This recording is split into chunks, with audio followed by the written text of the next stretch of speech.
ചെറിയൊരു ക്വസ്റ്റ്യൻ ചെയ്ത് 1 മാർക്ക് നേടാം. 13/40 ദശാംശ രൂപം. മത്സര പരീക്ഷയ്ക്ക് ഈ ചോദ്യം എങ്ങനെയാണ് ചെയ്യേണ്ടത് എന്ന് വെച്ചാൽ 13/40 നമുക്കറിയാം 13/40 അല്ലെ, 13-ല് 40 പോയില്ല. അപ്പൊ നമ്മൾ 0 പോയിന്റ് എന്ന് കൊടുക്കും, ഇവിടെ ഒരു 0 ഇടും അല്ലെ. 130-ല് 40 എത്ര എണ്ണം? നമുക്കറിയാം 40 × 3 120. അപ്പൊ 130-ല് 40 എത്ര എണ്ണം? 3 എണ്ണം. അപ്പൊ നമ്മുടെ ആൻസർ 0.3 എന്നാണ് തുടങ്ങുന്നത്. അങ്ങനെ നോക്കുമ്പോൾ ഓപ്ഷനിൽ നമുക്ക് 0.3 എന്ന് തുടങ്ങുന്ന ഒരേ ഒരു ഓപ്ഷനേ ഉള്ളൂ, ഓപ്ഷൻ ബി. അപ്പൊ നമുക്ക് ഇങ്ങനെ വന്നതുകൊണ്ട് ഓപ്ഷനിൽ നിന്ന് വളരെ എളുപ്പത്തിൽ ഉത്തരം കിട്ടി.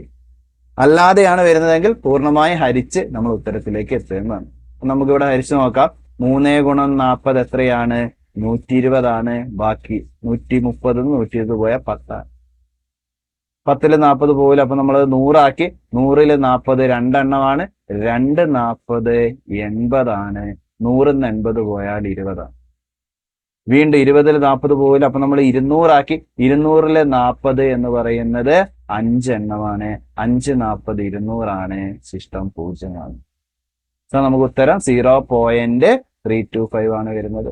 മത്സര പരീക്ഷ ആയതുകൊണ്ട് മൊത്തം ഹരിക്കാതെ ഓപ്ഷനിൽ നിന്ന് നമ്മൾ ഉത്തരം കണ്ടെത്തുന്നതാണ് നല്ലത്.